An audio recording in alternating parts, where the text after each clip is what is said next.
Pada bulan ketiga, setelah orang Israel keluar dari tanah Mesir, mereka tiba di padang gurun Sinai pada hari itu juga. Setelah mereka berangkat dari Rafidim, tibalah mereka di padang gurun Sinai, lalu mereka berkemah di padang gurun. Orang Israel berkemah di sana di depan gunung itu. Lalu naiklah Musa menghadap Allah, dan Tuhan berseru dari gunung itu kepadanya. Beginilah kau katakan kepada keturunan Yakub, dan kau beritakan kepada orang Israel. Kamu sendiri telah melihat apa yang kulakukan kepada orang Mesir, dan bagaimana aku telah mendukung kamu di atas sayap Raja Wali, dan membawa kamu kepadaku. Jadi sekarang, jika kamu sungguh-sungguh mendengarkan firman-Ku dan berpegang pada perjanjian-Ku, maka kamu akan menjadi harta kesayangan-Ku sendiri dari antara segala bangsa, sebab Akulah yang empunya seluruh bumi. Kamu akan menjadi bagiku kerajaan imam dan bangsa yang kudus. Inilah semuanya firman yang harus kau katakan kepada orang Israel. Lalu datanglah Musa dan memanggil para tua-tua bangsa itu dan membawa ke depan mereka segala firman yang diperintahkan Tuhan kepadanya. Seluruh bangsa itu menjawab bersama-sama, "Segala yang difirmankan Tuhan akan kami lakukan." Lalu Musa pun menyampaikan jawab bangsa itu kepada Tuhan. Berfirmanlah Tuhan kepada Musa, "Sesungguhnya Aku akan datang kepadamu dalam awan yang tebal, dengan maksud supaya dapat didengar oleh bangsa itu apabila aku berbicara dengan engkau, dan juga supaya mereka senantiasa percaya kepadamu." Lalu Musa memberitahukan perkataan bangsa itu kepada Tuhan. Berfirmanlah Tuhan kepada Musa, "Pergilah kepada bangsa itu, suruhlah mereka menguduskan diri pada hari ini dan besok, dan mereka harus mencuci pakaiannya. Menjelang hari ketiga, mereka harus bersiap, sebab pada hari ketiga, Tuhan akan turun di depan mata seluruh bangsa itu di Gunung Sinai. Sebab itu haruslah engkau memasang batas bagi bangsa itu berkeliling sambil berkata, 'Jagalah baik-baik. Jangan kamu mendaki gunung itu atau kena kepada kakinya.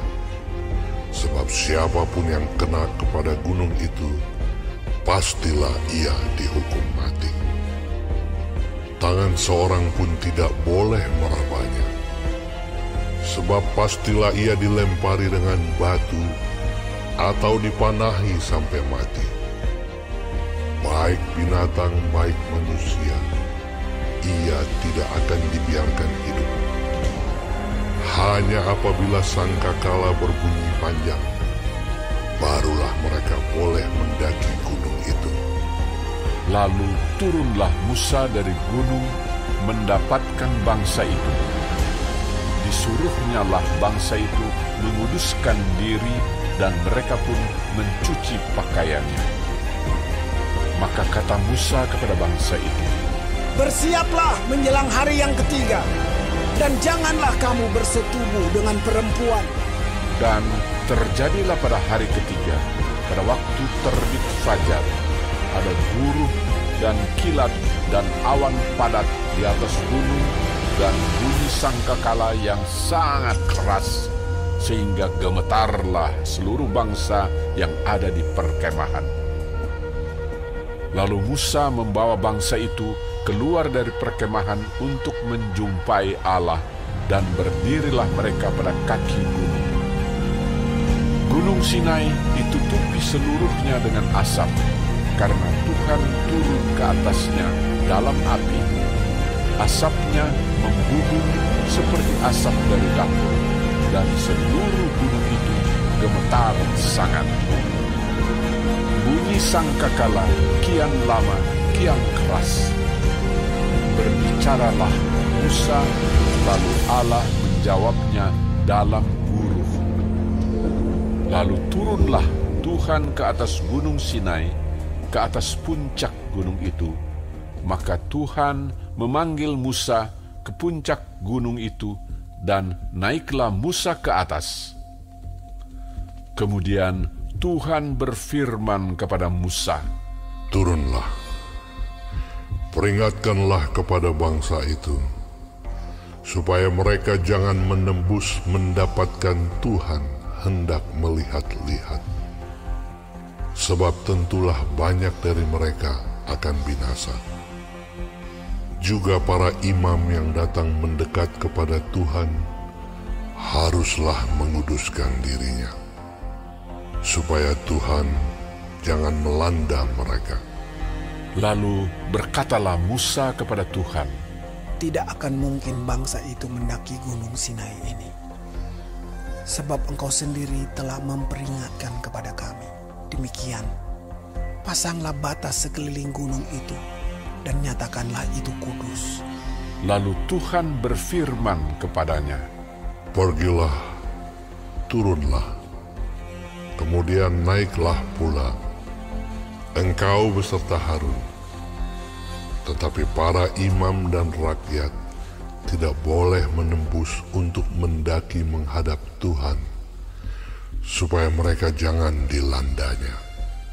Lalu turunlah Musa mendapatkan bangsa itu dan menyatakan hal itu kepada mereka.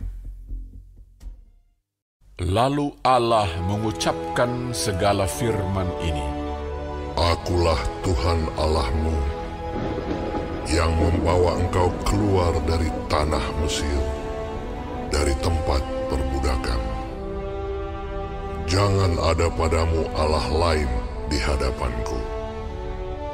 Jangan membuat bagimu patung yang menyerupai apapun yang ada di langit di atas, atau yang ada di bumi di bawah, atau yang ada di dalam air di bawah bumi.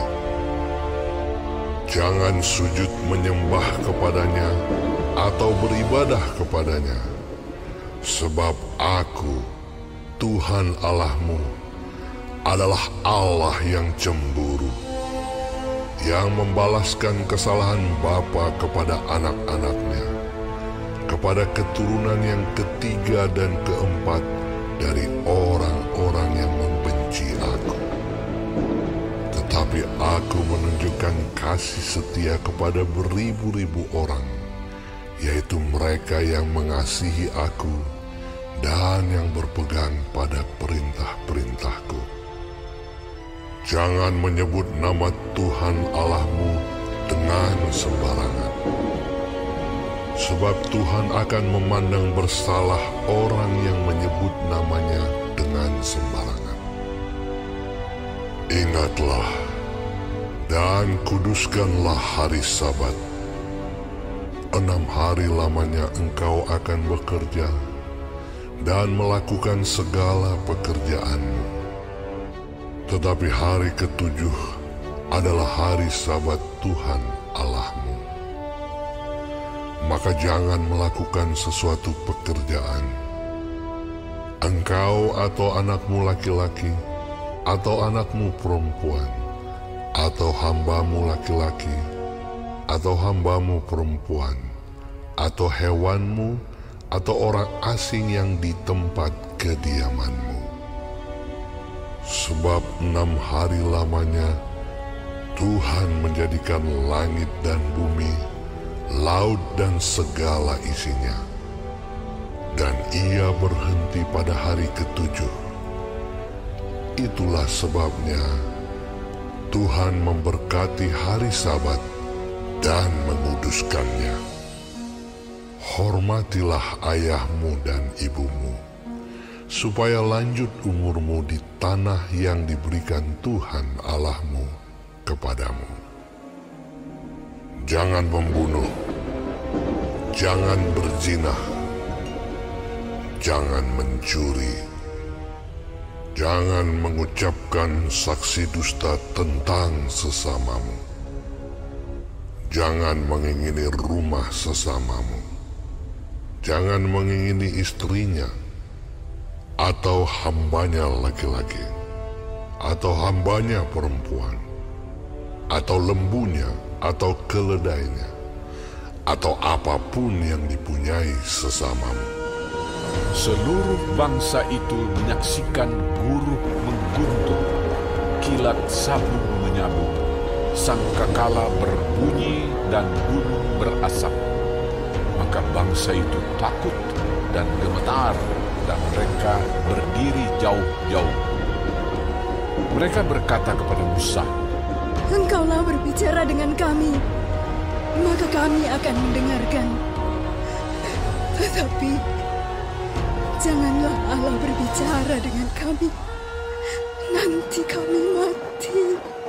Tetapi Musa berkata kepada bangsa itu, Janganlah takut, sebab Allah telah datang dengan maksud untuk mencoba kamu, dan dengan maksud supaya takut akan Dia ada padamu, agar kamu jangan berbuat dosa. adapun bangsa itu berdiri jauh-jauh, tetapi Musa pergi mendekati embun yang kelam di mana Allah ada. Lalu berfirmanlah Tuhan kepada Musa, Beginilah kau katakan kepada orang Israel, kamu sendiri telah menyaksikan bahwa aku berbicara dengan kamu dari langit. Janganlah kamu membuat di sampingku Allah perak, juga Allah emas janganlah kamu buat bagimu. Kau buatlah bagiku mezbah dari tanah, dan persembahkanlah di atasnya korban bakaranmu dan korban keselamatanmu, kambing dombamu dan lembu sapimu. Pada setiap tempat yang kutentukan menjadi tempat peringatan bagi namaku, aku akan datang kepadamu dan memberkati engkau. Tetapi jika engkau membuat bagiku mezbah dari batu, maka jangan engkau mendirikannya dari batu pahat. Sebab apabila engkau mengerjakannya dengan beliung, maka engkau melanggar kekudusannya. Juga jangan engkau naik tangga ke atas ke mezbahku, supaya auratmu jangan kelihatan di atasnya.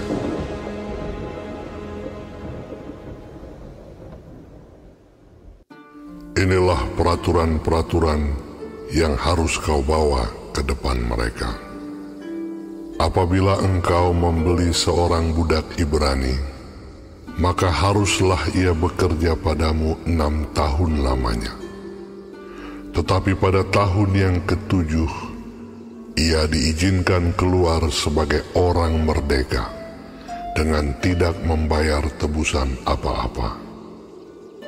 Jika ia datang seorang diri saja, maka keluar pun ia seorang diri. Jika ia mempunyai istri, maka istrinya itu diizinkan keluar bersama-sama dengan dia. Jika tuannya memberikan kepadanya seorang istri dan perempuan itu melahirkan anak-anak lelaki atau perempuan, maka perempuan itu dengan anak-anaknya tetap menjadi kepunyaan tuannya, dan budak laki-laki itu harus keluar seorang diri. Tetapi jika budak itu dengan sungguh-sungguh berkata, "Aku cinta kepada tuanku, kepada istriku, dan kepada anak-anakku, aku tidak mau keluar sebagai orang merdeka," maka haruslah tuannya itu membawanya menghadap Allah, lalu membawanya ke pintu atau ke tiang pintu. Dan tuannya itu menusuk telinganya dengan penusuk, dan budak itu bekerja pada tuannya untuk seumur hidup.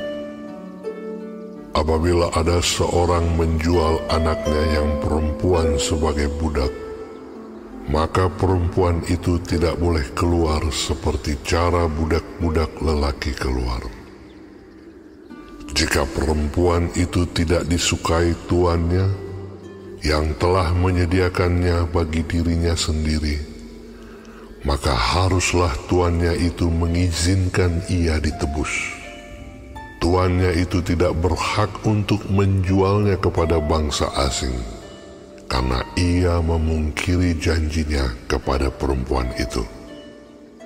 Jika tuannya itu menyediakannya bagi anaknya laki-laki, maka haruslah tuannya itu memperlakukannya seperti anak-anak perempuan berhak diperlakukan. Jika tuannya itu mengambil perempuan lain, ia tidak boleh mengurangi makanan perempuan itu, pakaiannya, dan persetubuhan dengan dia. Jika tuannya itu tidak melakukan ketiga hal itu kepadanya, maka perempuan itu harus diizinkan keluar dengan tidak membayar uang tebusan apa-apa. Siapa yang memukul seseorang sehingga mati, pastilah ia dihukum mati. Tetapi jika pembunuhan itu tidak disengaja, melainkan tangannya ditentukan Allah melakukan itu, maka aku akan menunjukkan bagimu suatu tempat kemana ia dapat lari. Tetapi apabila seseorang berlaku angkara terhadap sesamanya, hingga ia membunuhnya dengan tipu daya, maka engkau harus mengambil orang itu dari mezbahku, supaya ia mati dibunuh. Siapa yang memukul ayahnya atau ibunya, pastilah ia dihukum mati. Siapa yang menculik seorang manusia, baik ia telah menjualnya, baik orang itu masih terdapat padanya, ia pasti dihukum mati. Siapa yang mengutuki ayahnya atau ibunya, ia pasti dihukum mati.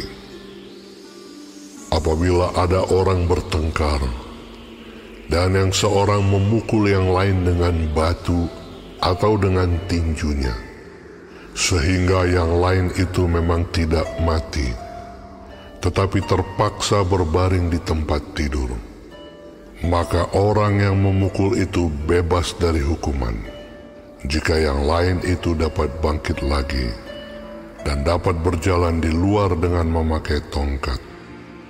Hanya ia harus membayar kerugian orang yang lain itu, karena terpaksa menganggur dan menanggung pengobatannya sampai sembuh. Apabila seseorang memukul budaknya laki-laki atau perempuan dengan tongkat, sehingga mati karena pukulan itu, pastilah budak itu dibalaskan. Hanya jika budak itu masih hidup sehari dua, maka janganlah dituntut belanya, sebab budak itu adalah miliknya sendiri. Apabila ada orang berkelahi, dan seorang dari mereka tertumbuk kepada seorang perempuan yang sedang mengandung, sehingga keguguran kandungan, tetapi tidak mendapat kecelakaan yang membawa maut, maka pastilah ia didenda sebanyak yang dikenakan oleh suami perempuan itu kepadanya, dan ia harus membayarnya menurut putusan hakim. Tetapi jika perempuan itu mendapat kecelakaan yang membawa maut, maka engkau harus memberikan nyawa ganti nyawa, mata ganti mata, gigi ganti gigi, tangan ganti tangan, kaki ganti kaki, lecur ganti lecur, luka ganti luka, bengkak ganti bengkak. Apabila seseorang memukul mata budaknya laki-laki atau mata budaknya perempuan dan merusakkannya, maka ia harus melepaskan budak itu sebagai orang merdeka, pengganti kerusakan matanya itu. Dan jika ia menumbuk sampai tanggal gigi budaknya laki-laki atau gigi budaknya perempuan, maka ia harus melepaskan budak itu sebagai orang merdeka, pengganti kehilangan giginya itu. Apabila seekor lembu menanduk seorang laki-laki atau perempuan sehingga mati, maka pastilah lembu itu dilempari mati dengan batu, dan dagingnya tidak boleh dimakan, tetapi pemilik lembu itu bebas dari hukuman.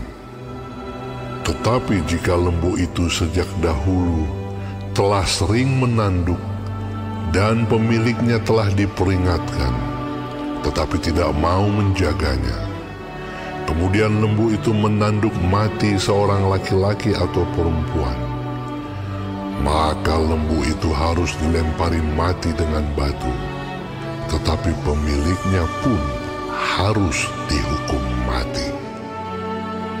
Jika dibebankan kepadanya uang pendamaian, maka haruslah dibayarnya segala yang dibebankan kepadanya itu sebagai tebusan nyawanya.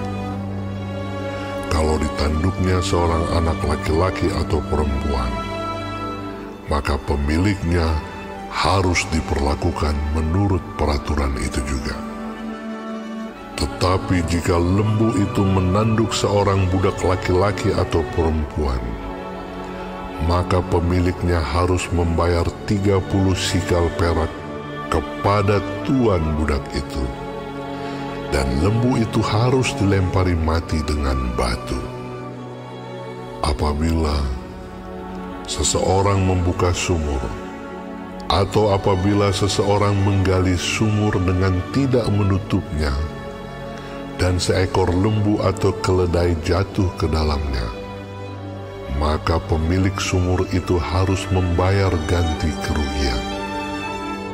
Ia harus mengganti harga binatang itu dengan uang kepada pemiliknya, tetapi binatang yang mati itu menjadi kepunyaannya. Apabila lembu seseorang menanduk lembu orang lain sehingga mati, maka lembu yang hidup itu harus dijual. Uangnya dibagi, dan binatang yang mati itu pun harus dibagi juga.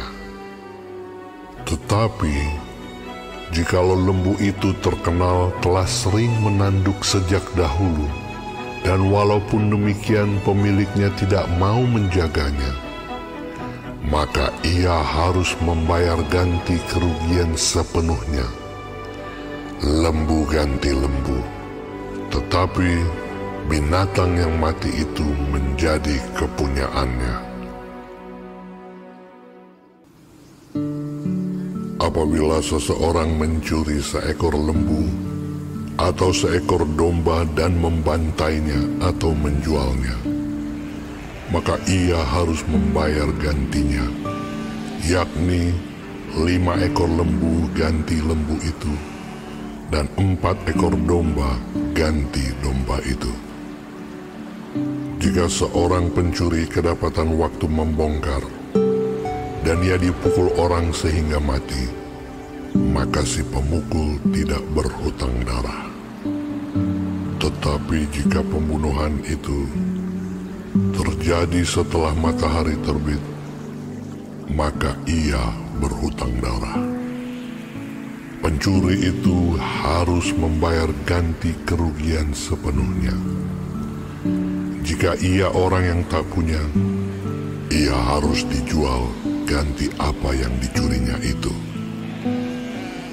Jika yang dicurinya itu masih terdapat padanya dalam keadaan hidup, baik lembu, keledai, atau domba, maka ia harus membayar ganti kerugian 2 kali lipat.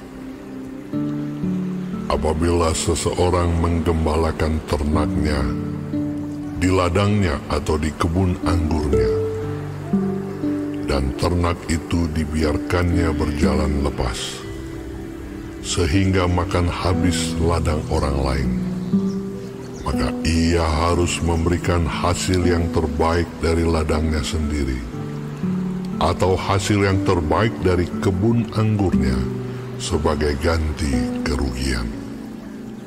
Apabila ada api dinyalakan, dan api itu menjilat semak duri, tetapi tumpukan gandum atau gandum yang belum dituai atau seluruh ladang itu ikut juga dimakan api, maka orang yang menyebabkan kebakaran itu harus membayar ganti kerugian sepenuhnya.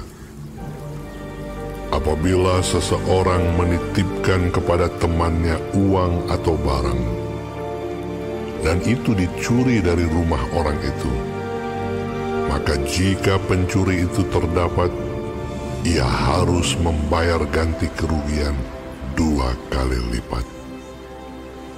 Jika pencuri itu tidak terdapat, maka tuan rumah harus pergi menghadap Allah untuk bersumpah bahwa ia tidak mengulurkan tangannya mengambil harta kepunyaan temannya.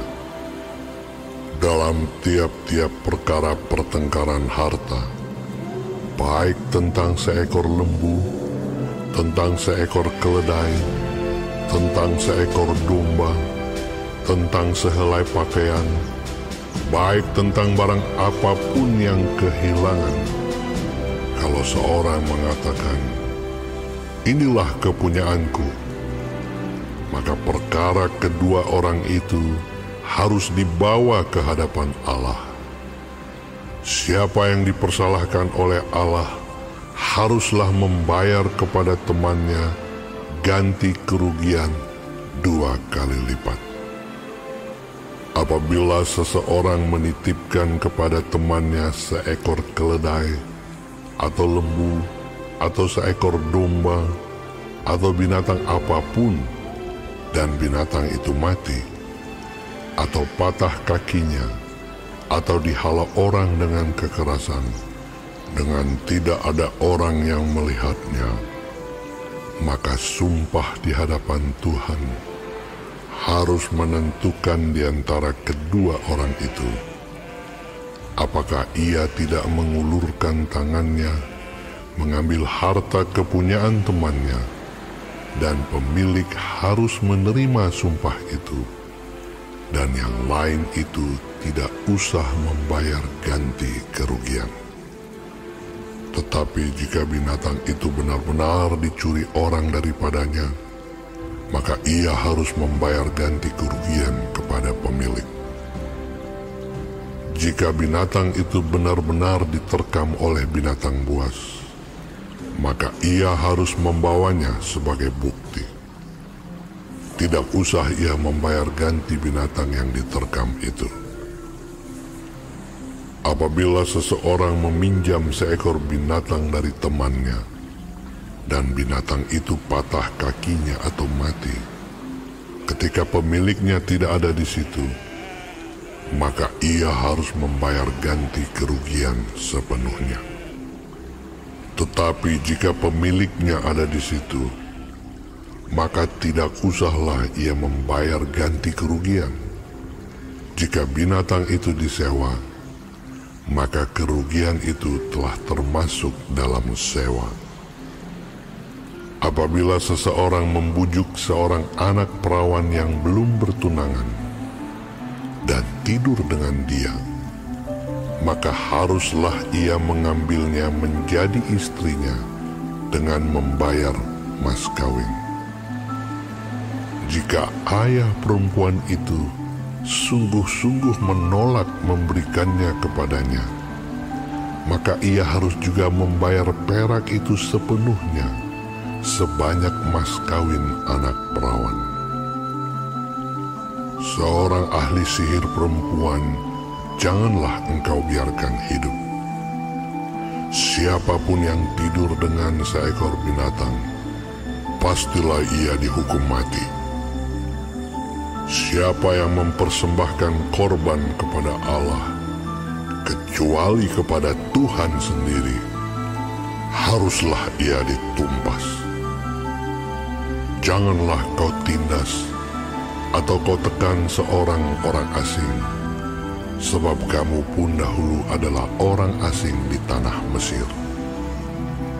Seseorang janda atau anak yatim, janganlah kamu tindas.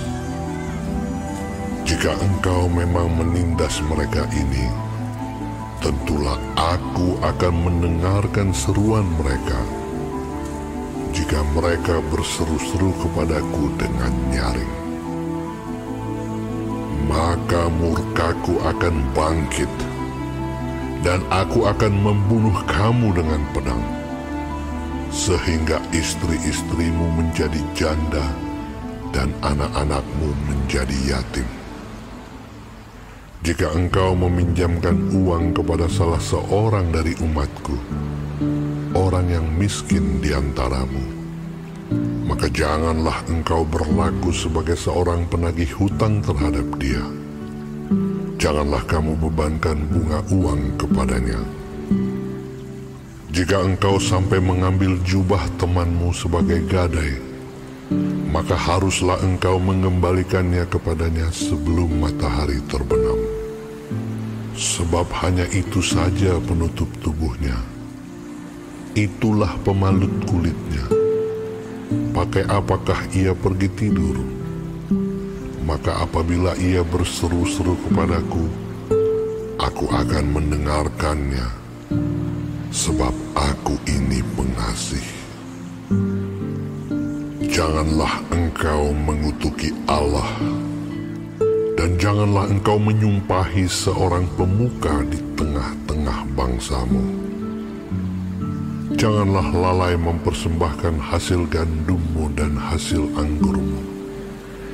Yang sulung dari anak-anakmu lelaki haruslah kau persembahkan kepadaku. Demikian juga harus kau perbuat dengan lembu sapimu dan dengan kambing dombamu. 7 hari lamanya anak-anak binatang itu harus tinggal pada induknya.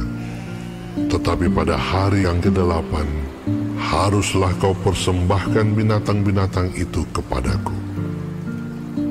Haruslah kamu menjadi orang-orang kudus bagiku. Daging ternak yang diterkam di padang oleh binatang buas, janganlah kamu makan, tetapi haruslah kamu lemparkan kepada anjing. Yesus, Raja yang berbeda, bukan hanya berjanji, tapi rela mati. Yesus